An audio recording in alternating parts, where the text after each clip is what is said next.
Welcome everybody to a new episode of the Shaken and Stirred Show. I'm Nigel Barker in New York, and it's a beautiful summer's evening. And guys, school is out. The birds are literally singing today. It is a fantastic day. I don't know what it is. I know that the world has been a tough place recently. I know the stock markets are a mess. I know that there's a lot of chaos and crazy out there, but you have to stop every now and then, ignore it, and just listen to the birds, look at the trees, look at the flowers, and as I like to say, mix yourself a cocktail, sit back and just realize that there are other things in this world, and tomorrow is another day, and enjoy the moment, right? Get into it. We've got a super fun episode, as we always do on Shaken and Stirred. We've got some great guests. We're going country once again on the Shaken and Stirred Show. Let me introduce you to two amazingly talented and beautiful sisters, originally from North Dakota, but now based in the Hollywood of country music, Nashville. They're shaking things up on the road, touring as the band that they call Tigirlily, and that's Tigirlily. There's all kinds of ways they like to describe how they say it, but quite frankly, we're going to get into all of this. I want to know who's Tiger and who's Lily. Please welcome Kendra and Krista. How are you guys from Tigirlily? Great to have you on. Hi. So good. This is the perfect way to spend our afternoon. So we're very excited to be here. How wonderful. And guys, as we always do, I'm going to describe, by the way, you can all watch this show on YouTube, but if you are listening, as this is a podcast, and I expect you to be, I'm going to give you a little description. They're in their kitchens, and they've got a guitar, and they're looking fantastic. They're well lit. They've got a cocktail. So let's get into that cocktail. What are you drinking, guys? Yeah, we are tequila girls through and through, both of us. So we made a margarita. Mine is spicy, Kendra's is not, but it's the same recipe. So yeah, real simple, but tastes great. Yeah. Well, tell me about it, because actually I'm looking at it. An interesting thing is, guys, I love the fact that you genuinely have made this yourself. And then you're looking at it there. Chris, the presentation. You're looking at yours like wondering, you're like, have I got the right one? Right. Yeah. So literally, do you want the recipe? I can probably list it off in like 30 seconds. Okay. So I have a tahini rim because I like that better than salt. And then 1.5 ounces of tequila, muddled 1 slice of jalapeno, 3/4 ounce lime juice, fresh lime juice though. You can't use processed stuff, and 1/2 ounce of agave nectar. And then just shake it all together and serve over ice, and cheers. Krista made mine too, so that's what sisters are for, right? Kendra, you're kind of like, as she's reading that off, you're almost like just like blasé. Does she always make the cocktails? Do you ever get into it? I have made them every once in a while, but I would say Krista is more of the cocktail queen. So I trust her to make me the perfect cocktail after a long day. Krista's the go-to girl. We have our strengths as people, as in the band. I'm the bartender, so fantastic. And you always have to find someone. There's always someone that naturally becomes the mixer in these situations. And as one of you plays the guitar, one of you should be making the cocktail. And it's funny that it happens to be the same one. But hey, She was getting everything set up. She was, Krista's the cocktail maker. She likes to bake. I'm more of the cook, the chef. Yeah, the chef. Yes. Mm-hmm. Yeah, I'm not going to read in too much to which one. That sounded like one was better than the other, but I'm not going to get chef. All of a sudden, I'm the chef, and you're like the baker. I mean, what's up with that? We'll get to this sibling rivalry in a second here. First of all, more about your cocktail. Do you use specific tequila? Is there one that you love? I have a couple of favorites. I use Patron today. Just silver Patron. I like Casamigos.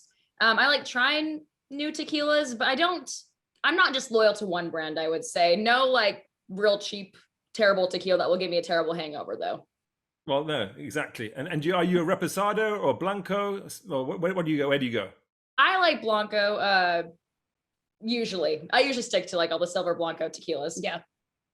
Well, there you go. Well, listen, ladies, cheers. I, by the way, am drinking some. I heard, and I like to try and do something along the lines of my guests. And what I have mixed myself here is a cactus tequila margarita. Ooh. Right? And what this is, I've used something called Cali water, which is in fact cactus water and the cactus is the blue agave, which is what we make tequila with. So you can actually get the water out of blue agave and make a water similar to coconut water. And this makes it kind of more a sort of a refreshing drink, but it's with lime, fresh lime and lime in the drink, and ginger. So it has a spice of its own, a real kick. And I used Casa Dragones, and their Silvo, and it's just one of my favorites as well. Real clean, real simple. So cheers, guys. Great to have you on the Shaken and Stirred show. Let's get this show rolling. I need that recipe after, Absolutely. Well, I will definitely share it with you. And I look forward to doing this with you in person and shaking one up face to face. That's the next move. So let's get to your name a little bit here. Tigirlily. Which one of you, as I said at the beginning, is one of you Tiger, the other one Lily, or do you swap, or is it where does it come from? Well, I mean, we can swap for sure, but definitely like when we're on stage, when we are Tigirlily, when we're doing our thing, Krista's more of the Tiger personality, like the cool guitar girl, a little edgier. And then I'm definitely more of the Lily personality as far as like a little more girly, like I'll wear dresses and skirts, and just kind of my whole vibe is definitely more girly, where Chris is a little more like fierce, a little edgy, and but cool. but we do switch every now and then. Like if you mess with Krista, I will become like the tiger. You know what I mean? Crouching tiger, hidden dragon at that point. Yeah, basically. And the name itself, and I heard that it was named after I guess the tiger lilies that you had in your garden as a kid, right? Yes. So we are from North Dakota. We're sisters. You had said that. But the first flower to naturally grow in our parents' garden was a Tigirlily flower. And so we always had loved that flower. And then we changed the spelling of it to Tigirlily to just embrace that extra girl power. That's kind of our whole brand has always been about empowering women and just trying to be, a force to reckon with. Mm-hmm.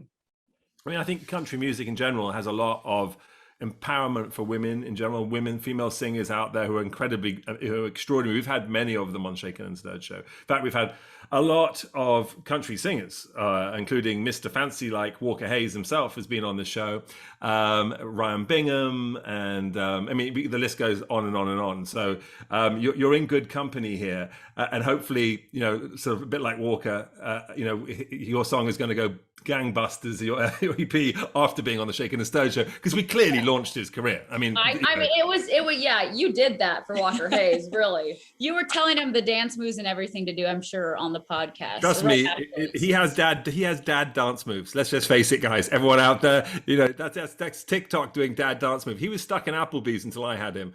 Trust me.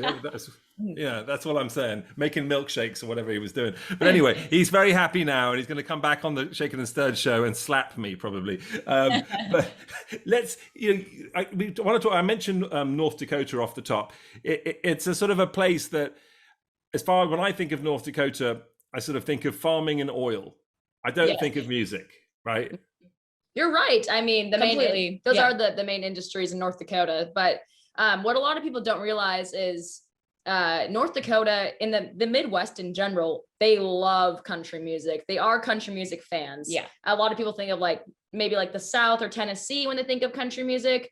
But we were definitely influenced growing up by all the country music. But yeah, not a lot of people did country music up there as far as write and play and tour up there. But country's big everywhere, right? Country's not, I think that there's a misconception in general about country being big in the South or even just the US. I mean, it is an international phenomenon at this point, and you guys can tour Europe and be huge successes and what have you. And have you felt that? Have you toured Europe yet? We have not.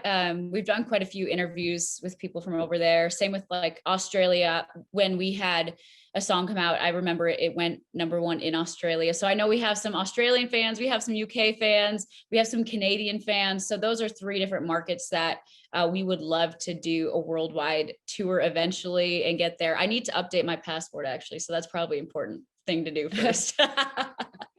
Definitely take care of that. Talk to us about your childhood, because people love to get to know you a bit more, and I know you've probably done a dozen or more, or hundreds of interviews where you've talked about the fact you're from North Dakota. But what was it like growing up in a place like that, which is quite removed? And I know some of your first songs were inspired by the fact that you were seeking out, I guess, what else there might be out there in the world, and the fact that you were sort of stuck in North Dakota. But it's funny because as many of you know out there, I'm a fashion photographer and have been for 30 years.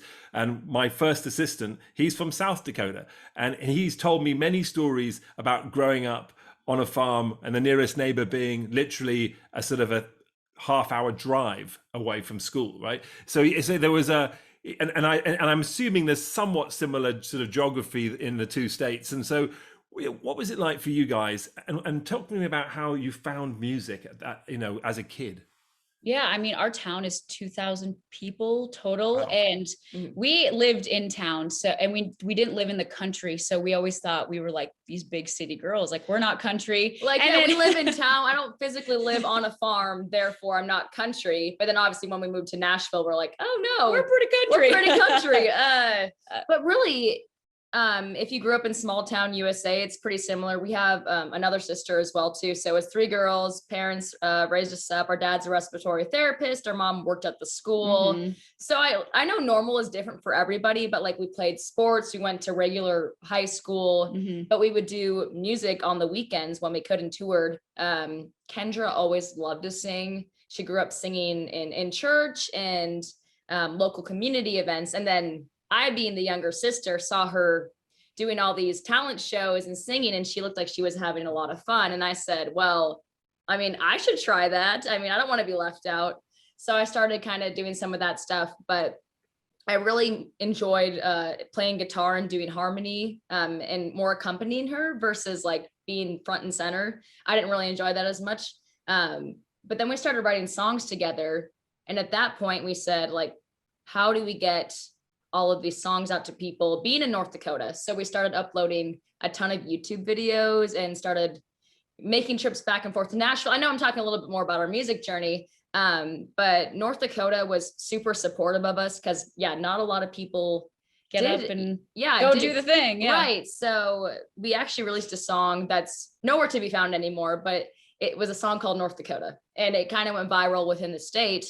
So we quickly became the local openers. So big country acts would come into town, and they would have us open. We played a lot of schools, but they just trusted us to do all this stuff at that young. Our family was also a big reason we did it, because our dad, we were still 14 and 16 years old really when we officially started this. So our dad would drive us to the gigs, Carly, and my mom would help us with merch. Our mom would help us sign contracts. And so it really was a whole family ordeal when we started this. And I love them to death, but they have no musical talent. They cannot sing, they can't play an instrument, but they always encouraged music, and they always played it wherever we were at. Like I remember, going to bed every night, music was playing. So it was just always a part of our lives. But for us to find our way and our footing and to, make it this whole thing, I don't think anyone would have ever thought that was going to happen. That's very interesting, actually, that you say there was no musical talent around you with your parents, because that's something you don't hear very often. Oftentimes it's like, dad used to strum on the guitar, or mum was a singer, or what have you. And what then? It's interesting. I want to know with you then, when did you discover your voice? Were you just singing and someone went, whoa, she can sing? I mean, is there like a moment that you remember where someone said, tapped you or tapped your mum or someone said, she's actually got talent? You know what I mean? I mean, honestly, definitely it was church growing up for me. Like I would, sing solos and do that. And just, I, for some reason, just had the confidence to do it, and, could hit the pitch enough to get through it. But I remember, going to a church, and I was dedicated. And this is the weirdest story to me still. When I was dedicated, that this elderly lady had gone up to my mom, and she had touched me, and she's like, she's going to be a singer. And my mom was like, okay, weird. Okay. Like, what does that even mean? And so that kind of sticks with me to this day. Cause I'm like, was that a sign? Like, what does that even mean? But it's really cool that, I am a singer and I get to do it with my sister. And it was just something that we had just loved so much, and it was just always a part of our lives. And I feel like grandma really encouraged you to do Grandma Judy. She's not a very competitive person as far as singing competitions, but our grandma highly encouraged, maybe / forced a little bit. She's like, I'm signing you up for this Colgate Country Showdown in Wolf Point, Montana. Mm-hmm. They live in Montana.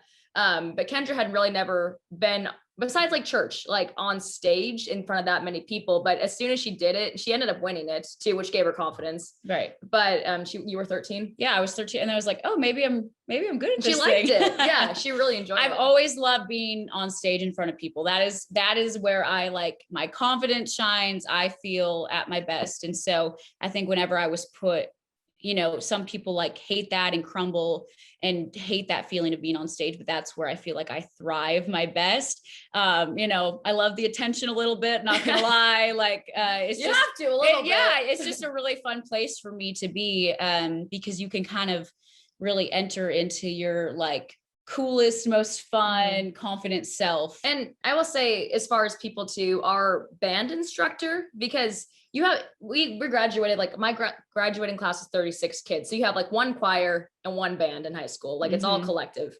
But Mr. Harvey was really helpful because he would film all of our early music videos for us. And he always really encouraged Kendra and me to keep doing what we're doing, even though it was a very small town. Yeah. So there was enough people along the way, with piano teachers, our band teacher, our parents, and a few other people, encouraging us to like, oh, you really got something, you really got something there. And so it was enough to really keep us going and go, maybe there is something here. And a little bit at that age, ignorance is a little bit of bliss too, because you don't realize, we didn't know a lot about the music industry, so to say, just like all the ins and outs of what it actually takes to make things happen in the music industry. But we're up in North Dakota, just, writing, playing, doing our thing. And that really gave us the confidence to move down to Nashville in the first place.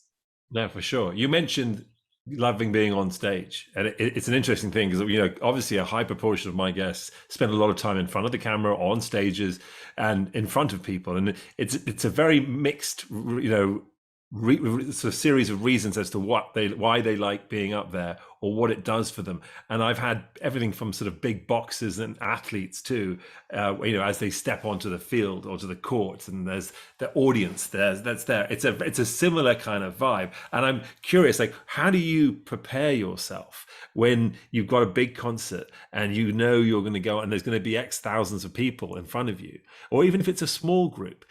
How do you feel? Is there a different way of prepping yourself to get out there? Because there's that moment where everyone's quiet out there and they're listening until you crack that first note, right? And at that moment, talk us through what goes through your head and how you kind of get that. I mean, the hair's going up on the back of my neck even thinking about it, actually, because we all have a sort of a sense of it. So for us, I mean, you can correct me if I'm wrong, obviously, but we've been playing bars and we've also opened up for Walker Hayes. So we've played to thousands and thousands of people, and we've played to 10 people. But I think for us, each time we go, whether it's 10 people or whether it's 5,000 people or whatever the number is, it's these people are here to be entertained. These people are here to enjoy themselves. And so we have to go out and do what we know how to do best and give our best. And obviously every show is going to be different, and the energy is sometimes different, and you have a better show or you have a worse show or whatever. That's just going to happen. Not every show you do is going to be your best show, but to ultimately try to not get too worked up about it, I think is also a really important thing for us. Like, not to get too in our heads about like, this is the most important show ever. Like, think of it, it's like any other show, and these people matter just the same, no matter where we're at. And so that's kind of how we prepare ourselves. And I know people could argue this point, like, to us, like, people are people, like they're going out to a concert because they want to enjoy themselves and have a good time. So everywhere you go, it's people are people. And what we enjoy most out of music is performing. We love songwriting as well, but it's like that hour that you do all this other work for. So we really try to enjoy ourselves as well too, on stage. And we have fun. Yeah. Most of the time it's fun to get to do it together, because we can really feed off of each other's energy. Even if, say, the crowd is like the most dead crowd you've ever seen, at least we have each other, like we're hanging out, so it's going to be a good time. I can't imagine anyone is dead in front of you guys. And I know I've watched many of your videos, and I've seen you perform multiple times. I was listening to your music all day yesterday in the house, singing your songs, and I feel that you guys have, you are enjoying yourself. It's contagious. It's a large part of, I think, of who you are too, is your thorough passion for what you're doing, and it shines through in every little moment that you do. Do you, when you're up there, do you ever connect with specific people in the audience, or do you, because I know some people don't like to do that because they get thrown, but others find someone in the audience and kind of come back to that person, or there's different ways to that people do this. What about you guys? If there's someone singing our song, we definitely try to make eye contact and connect with them. No matter what. Like, shh. No, I'm like, come on, louder. Right. I definitely scan the crowd for people. Honestly, I feel like I could get distracted up there, but I do like people watching from the stage because you see everything. You can kind of like pick out what people are really like getting into it. And then you're like, okay, those people are getting it, like what we do at least. And so those are the people you kind of want to pay a little extra attention to, because those are the people who are maybe, gonna like your music more than some other people or things like that. But yeah, we're definitely like crowd involvement. Yeah, I'll make definitely eye contact with several people throughout the show.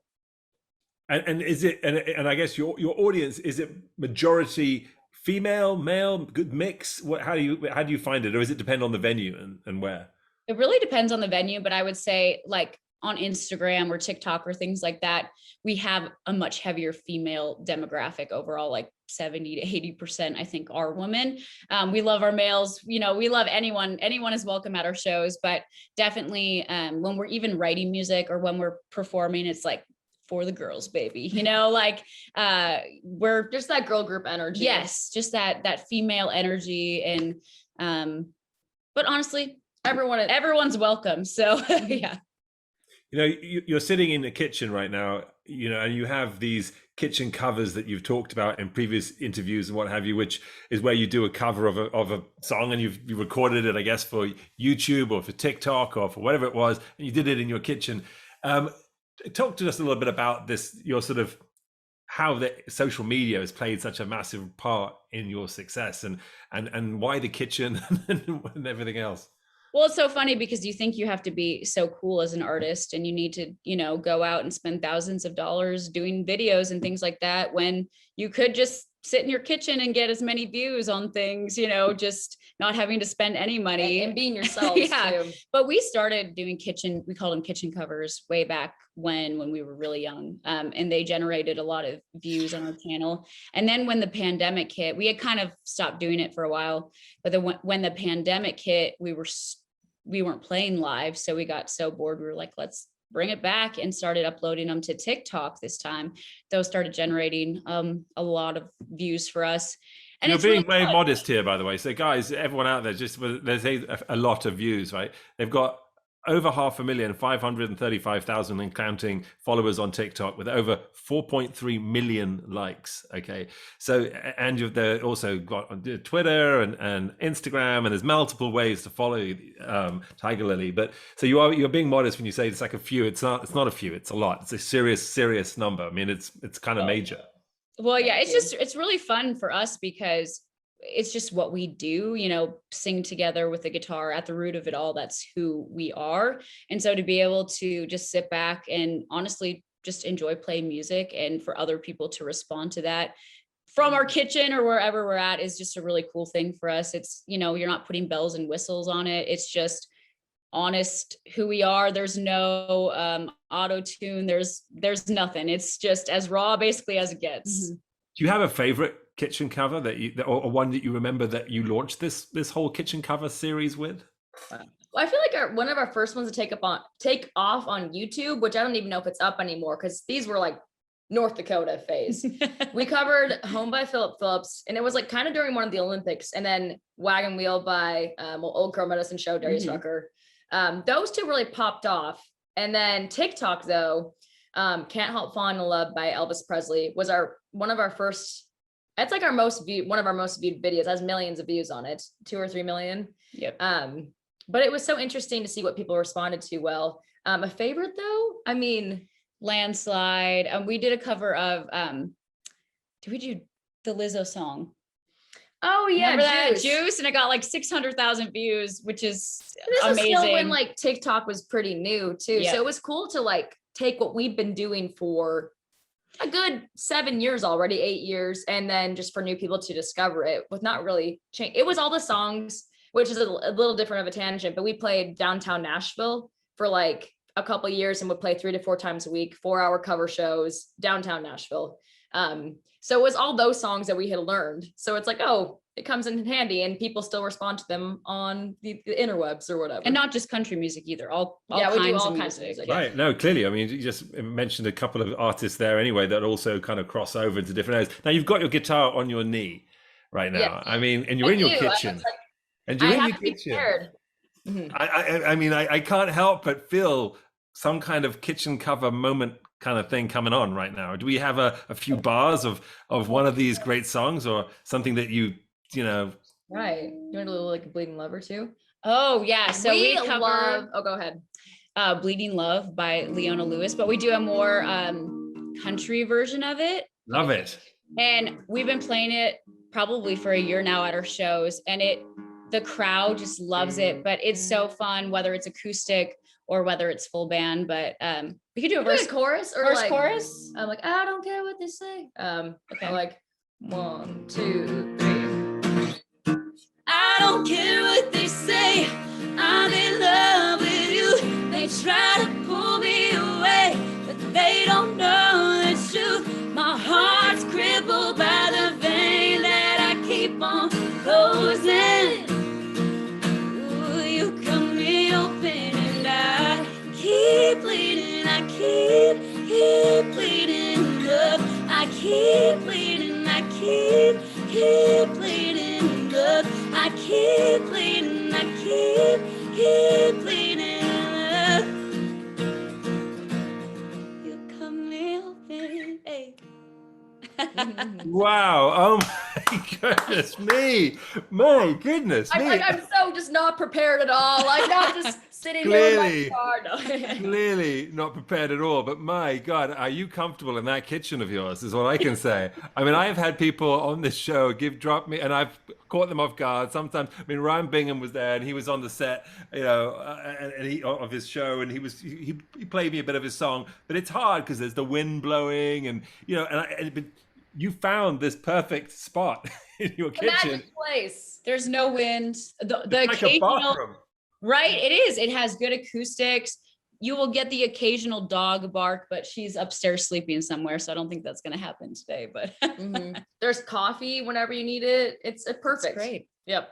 Wow, I'm blown away because you sounded absolutely on key. Pitch was perfect. Everything along. I'm like, you've got to be kidding me, right? Because sometimes like you're listening, you're like, yeah, okay, yeah, I get it. Yeah, okay, this is awesome. I'm like, but wow, guys, this is why they are doing so well touring. Now, you guys were touring in 2019. Pandemic obviously kicked in, like everything for everybody. You know, it stopped touring pretty much, you know, in its footsteps. And you guys had done in, was it 2019, 130 different concert venues or something like that? Yeah. And a lot of those shows were 4-hour shows. So you could probably double that, actually, like more around the 300 mark. Yeah. But 2019 was a busy year. So then when 2020 hit, it was like, what do we do? What are we going to do? It was weird though, because 2019 busy, obviously pretty tired from all those shows, but would not trade that experience, because even though we were doing like mostly cover gigs, we still got to sing our own music, but mostly covers. We got to meet a lot of people, because people who come to Nashville usually aren't from Nashville. Like they're from all over, they're visiting Nashville. But it was interesting because we would have never had the time to like get on TikTok if our shows wouldn't have stopped. So it was, you know, obviously a terrible time for everyone, but made us kind of think differently and how to still connect with people during that time. So it ended up being, you know, an okay thing, and we ended up connecting with a lot more people. But you know, there's this expression TikTok famous, right? Which is sort of like, it's almost derogatory in a weird way. But for you, it was a sort of a blessing in a way that whilst you could perform for all these people, even at a time when people couldn't be sung to, right? And you couldn't be seen in person. And I think a lot, and as I mentioned, a lot of people I've had on the show did actually find that. They found that there was that time during the pandemic where they were away from their fans and couldn't tour. And even for themselves, you know, it's sort of cathartic, right, to sing. It's something you do, it's in your blood, you want to do that. So it's an outlet, right, that you felt very good about.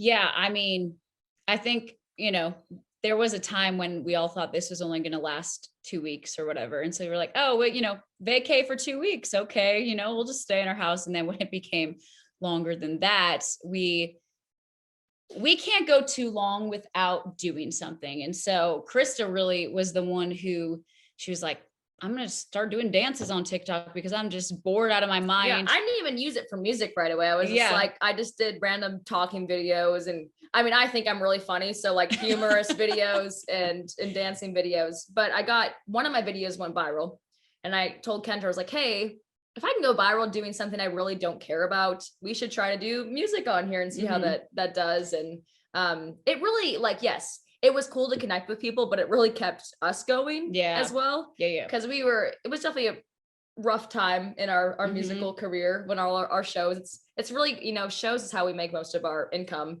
So we were struggling. Yes, but that really kept us going. Yeah. Intense.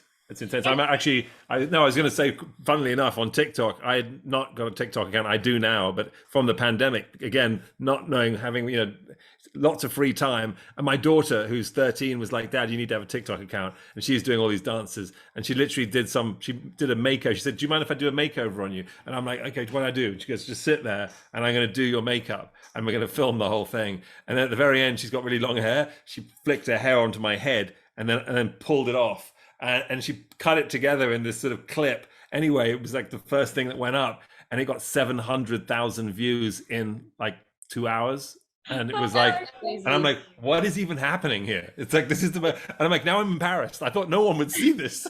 Right. It's crazy because on TikTok, you know, things could go viral or they couldn't. And so anytime you post a video, it's like, right. We'll see. This could go viral today or it couldn't. And we look at TikTok, like you said, like TikTok famous has like a weird positive, negative connotation to it. It's kind of in between, but we view TikTok as just like another way to connect with people. Like we still love being in person the best. Like there's nothing that can really replace live music for us. But it's just another way to get your music out. And, but still, like, we just hope that if people see us off of TikTok, they'll come to a show or they'll listen to our music or even just get to know us better as people. But it's just all how you use it.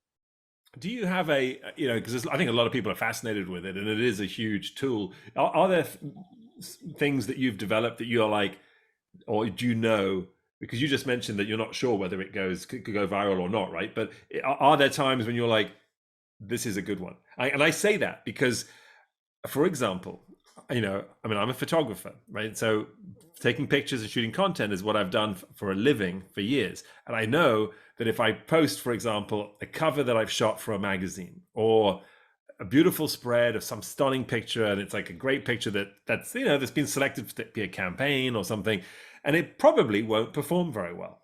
There's something about the fact that it's almost too beautiful or too good or just too perfect maybe, right? And that if I put a picture of me taking the picture or some kind of behind the scenes of like the model having a piece of cake on the side of the thing, and then the story, like that gets more attention, or something random. I mean, this weekend I saw a bug, and this is how crazy it is, right? I saw a bug and it was a wasp on a log bench outside my fire pit. And I thought, wow, that's a really weird looking, funky looking bug. And it wasn't moving. So I got my phone and I started videoing it. And I literally just did a front shot, a side shot, and a back shot. And I just posted it to Instagram as a reel. And it got 125,000 views, 7,000 likes, and 650 comments in 3 hours, right? On Instagram. And it's a bug. It's an insect. It's not, and I shot it on my phone. I'm like, guys, this is nuts. I'm like, I can't post like a Vogue cover and you wouldn't do that for me. I'm like, what's happening in this world? Right. People really, I don't know what it is anymore, but I think people just really want to see you at your most kind of authentic self, no matter what that is, because even for us, we know if we post a cover art versus or a show promotion photo versus like a selfie of us or like us in our pajamas at Christmas, those are probably going to get more likes. Right. Because people also like to listen to the music, but people overall like to just really know who you are. Like, even I think of like Justin Bieber, like if he posts a picture with him and Haley, that's probably going to get more likes than a picture of his cover art, because people just like to see you living your life. It's so fascinating. Right. And as far as like what is going to go viral or not, we have like educated guesses. Honestly, it's what I would call it, because sometimes we're like, oh, this is good, great, this is going to viral, and it like it's not viral. Or like videos that we'll spend, like you said, like 10 seconds on, just like random stuff we'll upload and not really care about that much, and it takes off, and we're like, there's not a science to it. There's guesses, and you want everything to be good quality, but still a little bit of a guessing game. At this point, we're kind of like, if it reflects us in a way of people can learn about our music, learn about us, learn about where we're from, that's all good. So like we kind of do a mix of that kind of content on our socials, but it has to like relay some sort of information about who we are, kind of. Yeah. You mentioned Justin Bieber, and I'm an owner of a gym called the Dog Pound, and we have one in LA and one in New York, and Justin Bieber and Haley go to the gym in Los Angeles, and he's actually done many Instagram posts from the gym and stuff like that, and he's very intimate oftentimes with his posts. And I know that if you guys, probably all out there, are Justin Bieber fans, you know that you're familiar with his paralysis that he's going through right now on his face. And he did a very dramatic post that was quite distressing almost to see him in such sort of discomfort, but it was very honest. And I think that it was very brave of him to do that. You know, one could hide those things and just say, I'm not feeling well, or I've got COVID or something. You know what I mean? Like everyone would say, oh, okay, you know, but he's cancelled, performances, a part of his tour and what have you. And he's trying to get better. But do you get that vulnerable? Do you allow yourself to be that personal?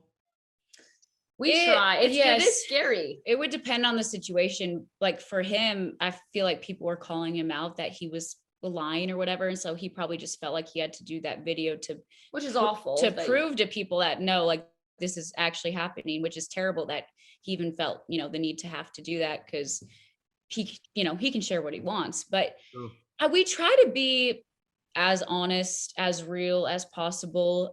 We never try to, fake it till we make it, I guess, so to say. We try to be real with where we're at.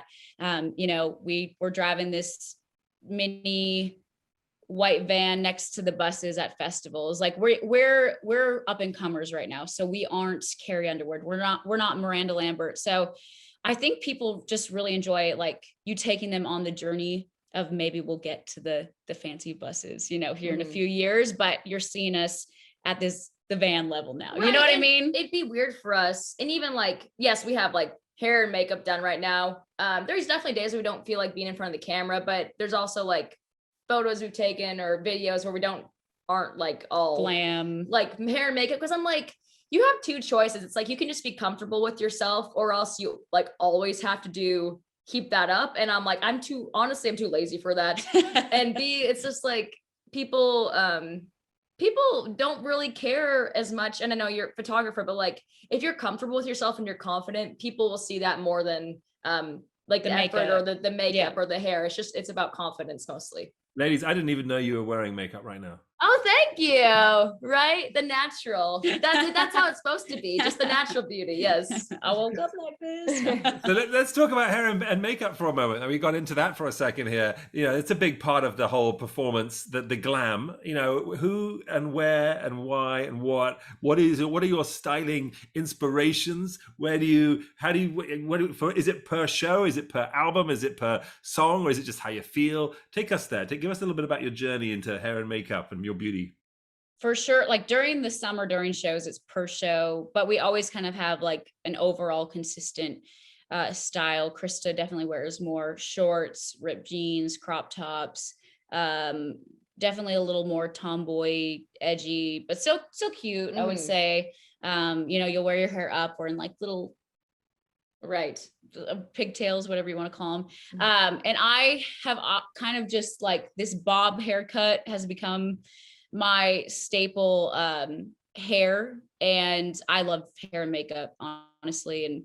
And I overall am probably a little more girly. I'll wear skirts and dresses and just a little more feminine overall with my style. But I think it's a really exhausting part because we kind of always have to coordinate, but it's a really fun part for us to like, what are we going to wear today? Or we have a really exciting event coming up and get to go shopping. You walk out of the room and like go, and then the other one's like, you can't wear that. You're wearing the same. I'm wearing that. Or you're like, no, that doesn't go with me. Go and change. Or how does it work? Take us into the dressing room. It's That's usually definitely happened. It's usually me going, you don't match me, go change. Apparently, I am not as naturally gifted in the fashion. I do fine, but Kendra will be like, I'm like, how does this not match? Like, it doesn't match. I'm like, how does? And then we have, sibling arguments. She means like your top to your bottom. She means like your outfit doesn't match. Yeah, or like my boots doesn't match, or I don't match her or something. But I'm the younger sibling, so I usually lose the battle on that. But it's fun. I mean, we do have help too. Like when we will do our next album, we'll have like a stylist, hair and makeup. Like they help us out. But it's always like we definitely are very involved in what we want to portray. Yeah, and so when new music comes out, we'll have like all the vibes, and we'll put together a mood board of kind of the look. And because every cycle, it's kind of like, you think your Taylor Swift eras. How can we freshen this up a little bit? How can we change this? We're in a different time in our lives. So I think fashion and music go together super well. And so I'm not the most fashionable person in the world. I'm not saying that, but we know what we like. Yeah, we know what we like. We know what we're comfortable in. And do you ever try and push the envelope though? Do you ever and I by the way have worked with Taylor many times and photographed a book all on Taylor Swift, and she's someone who she's got a great fashion sense, but she's also works with a lot of great people, right? And you mentioned obviously working with people for albums and stuff like that, and but she also goes through eras, as you mentioned, each stage of the sort of Taylor thing. But it's working with experts. It's also looking and feeling inspired and taking a bit of a risk. I mean, many great musicians, it's about reinventing themselves, and if you stick with the same thing for too long, it can potentially be detrimental. Maybe it becomes your brand and that's what you're known for and that is it, and that can work. But I'm just with two of you as well, it makes it a little bit more complicated, because if one of you starts to go off in another direction, perhaps stylistically, because you're getting older and just things happen in life, right? So I was wondering too if there are any inspirations from movies that you look for, or from I don't know, historically, whether there are any stars or celebrities that you're like, their career, I like that, I wanted to kind of do something along those lines. Yeah, I would say it's more like artist careers that we look at like their style, and we kind of pick parts from what we liked about their style and what they did, or even like old campaigns, like old fashioned campaigns. We'll look through those sometimes and be like, oh, this is such a cool vibe. Like it wouldn't be exactly like that, but if we could incorporate that kind of vibe into this next cycle of music, that could be a really cool brand. So we'll look through photos and things like that. Obviously we'll always take all the help we can get with that, because we are not experts in that area. But it's fun kind of just being able to reinvent yourself a little bit. And I think it is important to take risks. You were saying, yeah. I mean, a lot of our favorite female artists have not, wouldn't be what they are without taking risks. So yeah. As long as it still feels like us, like right. That's been our always thing. Like, yeah, this is scary, but it still feels like who we are. Not everyone might get it. Not everyone might agree, but that's okay. But that is because if you're just like this all the time, then you just get lost. You have to stand for something, or you're just going to get lost in all the noise. But yeah, then again, and Kendra and I, even though we're different personalities, we usually agree like what's right for Tigirlily, if that makes sense. Like the songs, the fashion, we definitely like, fight back and forth a little bit, but for doing this for 10 years already, we have pretty strong brand identity, I would say, at this point, and we know what we want. Right. No, for sure. You talk about the songs, and we've just broken down like your style and how you do that. But what about the songwriting? like your songwriting? What is your process? I mean, is it do things just come to you? Are you and who starts? Is one of you doing the like strum something and you're like, oh, that's cute, or do you write something first and then you're like, actually, maybe this could go with it? What is your process? Well, we both have a running list of ideas in our note sections on our phone. So whenever an idea comes to us, during the middle of the day, during the middle of the night, whenever it happens, I just write it down so I don't forget. And it might be the worst idea ever, or it might be the greatest thing to ever happen. And then we always write together. And then a lot of times we'll go into a room and one or two other people will also co-write with us. And so we'll kind of all go around, pass ideas around of what we're thinking could be a good idea, settle on one of those ideas, and then usually someone in the room, a lot of times it's Krista, will come like start strumming and come up with a cool vibe. Like, what's the feel of the song? Yeah. But if we don't have a good idea to start with, the song's kind of doomed, to be honest. Like, it has to be an idea that's either like a fresh way to say, because there's so many love and breakup songs. So it has to be a fresh way of saying something, or a new idea, or something we're really passionate about. But it's hard to fully get into and give your best to an idea if you're not passionate about it already. Yeah. But yeah, I'll come up kind of with the groove, and it's all really a team effort, I would say. Mm-hmm. Kendra's she's obviously the lead singer of the group, so she's a little bit more melodically driven.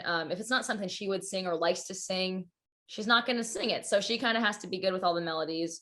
Are you ever concerned that you're singing something that's been sung before? I mean, obviously you do covers, but when you're writing your own stuff, are you ever think, because it must be hard sometimes to get out of your head, even as a photographer, you shoot something, you're like, wait a second, am I being inspired by Helmut Newton or Avedon right now, or this moment, which isn't a bad thing, but you want people to look at your photos and sort of say, oh, that's a Nigel Barker photo, not, oh, that looks just like Avedon's picture that you shot.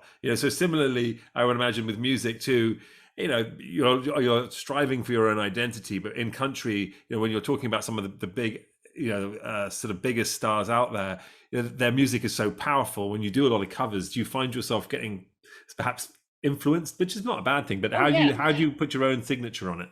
I mean, I definitely don't think it's a bad thing every time you go into a room, people are talking about music and what they're influenced by, and whether it's covers or original, music that has just come out by one of their favorite artists. People are always talking about their favorite things. And it's like, this vibe is cool.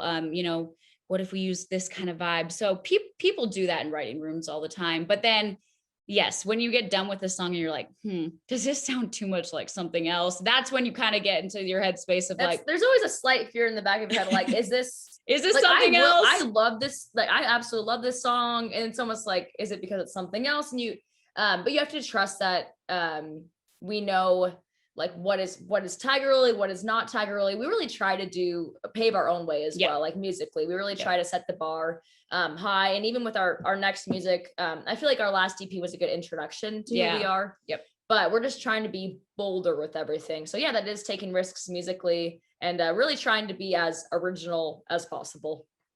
So you just, I mean, you mentioned, your last EP, but you wrote a #1 hit, Somebody Does. And it's a song about what it feels like when life is spiraling down, right? And that process of writing that song, that was inspired by what exactly?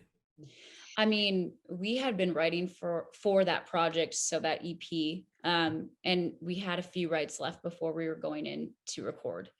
And I remember we were just feeling like no ideas left, kind of like just a creative block. When you write for so long, you're like, I don't have much left. So we showed up to our co-writer's house, and she's one of our favorite people. Her name's Arnie DeVette. And honestly, we could have talked all day. She wouldn't have cared, but because we tried to cancel. I think we're like, she's like, honestly, we don't even have to write today. Just come over. Yeah, let's hang. Let's see what happens. I was like, okay, cool. So, but then we sat down and we just started talking about, we love songs. We love breakup songs. We love all that. And country music has so many great ones. And we write them all the time. I mean, we'll have them, in our career all the time. But that day specifically, we're just like, does the world even want to hear about love and breakup and that kind of stuff right now? And Sarni was like, well, if you could just kind of write a letter, to yourself or to people right now, what would it be?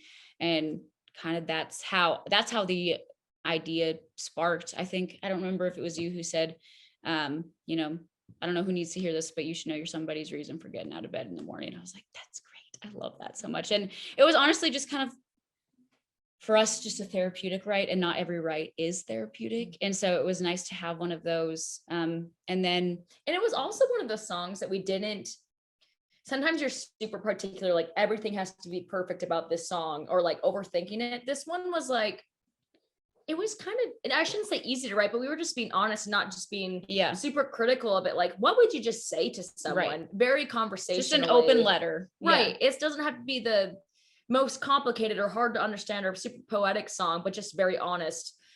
So we just said it how we naturally say, and we wrote the song in one session, which would be like less than 3 hours, a typical writing session. And I knew the song was good. Like, I knew I liked this song, but I didn't know the power of it. Right. Yeah. We connected to it, but I didn't know if other people were going to connect to it for sure, which is, the crazy part of the song is that it connected with so many people.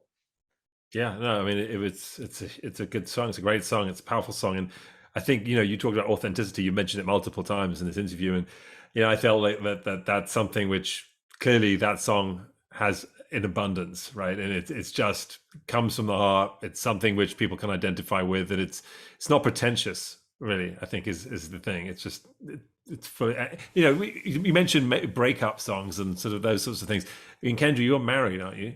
Yes. So is your husband constantly terrified that he's about to become the subject of your next breakup song or something? How do you get inspired for all the breakup songs when you're clearly not breaking up? It's funny because I'll come home and he'll be like, "Did you get a good one?" I'm like, "Yeah, it's a great breakup song." He'll be like, "Great." I think in his mind he's thinking, if we can buy a bigger house someday, what does it matter? No, we've been together for like 12 years. So what are you fantasizing about the breakup? I mean, what is this? I guess Krista's experiences, just living vicariously through her. Right. And I have a wonderful boyfriend, but I do think about my exes quite a bit when I'm drawing inspiration. Or our friends. I mean, we have a lot of friends, going through really tough breakups and things like that. So I try to draw, or I just, if I was going through a breakup and just get very melodramatic. In your feels, we watch a lot of Grey's Anatomy, so there's enough drama on there for a bunch of songs. Right. But Krista, really, you just said, that you think about your exes when your breakups. So that your current boyfriend, he's clearly a very forgiving guy, because he listens to them song and he's like, wait a second, you felt that way about that guy? Right. That much to you? He doesn't, I always have to warn him when I send him new songs. I'm like, you're not going to like this one very much, but I love you very much. I just want you to know I love you before sending him. Just don't think about it too much. Right. Yeah.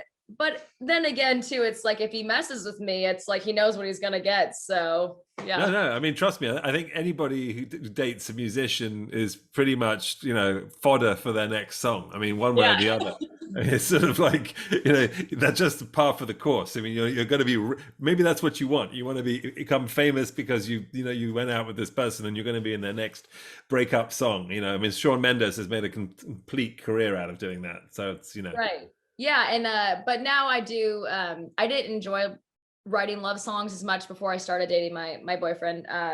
But now I like writing love songs. So I say, hey, now at least I know I write a lot of breakup songs still, but now I write love songs. So there's a happy medium there. So you guys, just changing gears a little bit here, CMA Fest. You guys had a lot of fun there, and I saw you on stage playing your guitar and what have you, and having a lot of fun. What was that like, guys? How much that was? Because that's it's a big deal. Yeah. So fun. I mean, I believe it was like 8 years ago we attended our first CMA Fest as fans. And we've played, in little bars and things like that during CMA Fest, but this was our first official CMA Fest ever. And so it felt really, it's just kind of a nice little like pat on the back to each other to go, this is why we moved here, to do things like this. And it was worth it, moving from a really small town to Nashville and grinding it out all those years doing cover gigs and, all that stuff kind of flashes through your mind and you go, this is why, to get to this moment and to do things like this. And so we had a lot of family in town. It was just really a cool experience to be able to do that together, to share it with our family, to share it with fans. So it was really fun. Honestly, it went so fast, but it was so fun. Amazing, amazing. Look, you guys have been incredibly generous with your time, and like I think we could just hang out and have cocktails and chat all afternoon, and who knows, maybe even write a breakup song together. But before we break up, I've got something called Last Orders on the show, which is a kind of a little bit of fun, a little bit get to know you a tiny bit better. Although I think you've been very open about everything, which I love. So here you go. I think you can both kind of answer these questions if you want, or you can see how you want to answer them. It's up to you, but. If you could drink any cocktail from any movie or television show with a character from that show, who and what would it be? Oh, we already know this. You want to do this one? Yeah. Okay. So we watch a lot of Grey's Anatomy. We love Meredith and Christina on there, and they are also tequila girls. So we would drink margaritas with Christina and Meredith. Yep. Boom. And that was the total setup right there. Okay. Who would play you in the movie of your life? Now, this is a good one because there's some good country singers out there who have done these double acts and what have you. But if you were to have someone play you, who would it be? Right. I'll do you. Okay. I feel like Jennifer Lawrence would do a good Krista. Okay. Yeah, I feel like the slight sarcasm and like her whole vibe, she would play a good Krista. Right. I don't know if she can. Oh, she can sing. She sang in the Hunger Games. Yeah, she'd be great. For Kendra, okay, look at how like just cute. I like Kristen Bell. Like, look at her, Or I see that. Right. Who else were you saying? Like, who could? I don't know. I just immediately think of Kristen Bell because she like it's just the cutesy look. I don't know. I would love Reese Witherspoon. Yeah, that would be amazing. There you go. Now, can Reese sing? I don't know, but she could learn. She did that Walk the Line movie. She did. I know she had a voice double or whatever, but we could have a voice double. She did do the Walk the Line movie. Funny story about Reese Witherspoon. I didn't know her personally. Was in a hotel in London, Blake's.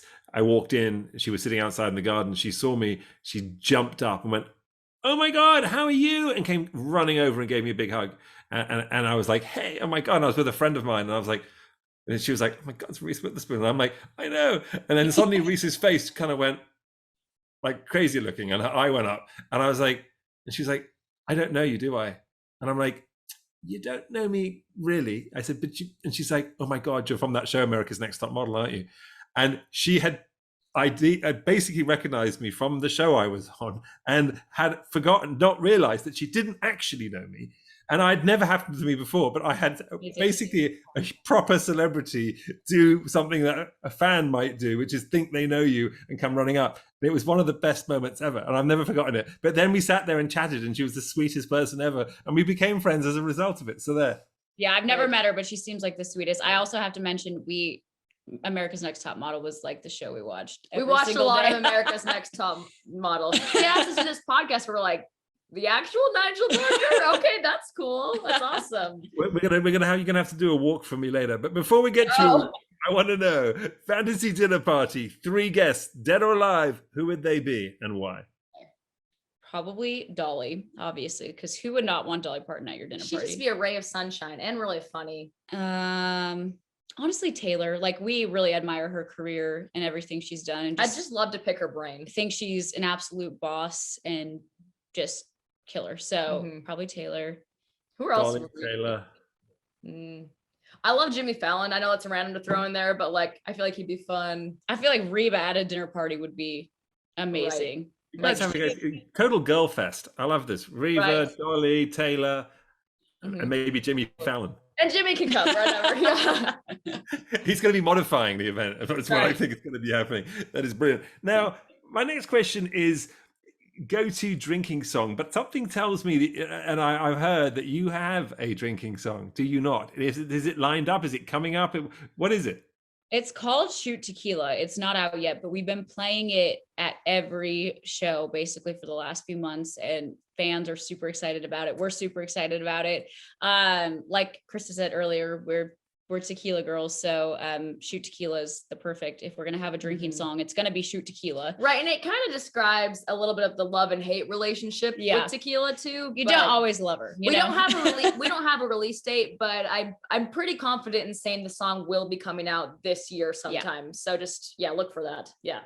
Can we hear a couple of bars? Yeah, totally. Do you want to do it a little bit of a chorus or like the verse? Yeah, put a little like First chorus. 1, Two. 2, 3, 4.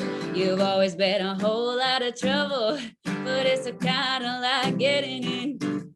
So we might as well make it a double. Yeah, you know how the two of us get. We're dancing on the bar, ain't no pretty sight. And I'ma blame you when you get us in a fight. I shoot tequila, didn't wanna see you, but I love the taste of you on my lips. Cause after 1 or 2, I feel you get me in the mood to move my shake, Shakira hips. I know I shouldn't do it, but I don't remember why. Such a bad influence, but you're looking good tonight. I shoot tequila, you're good at what you do, tequila.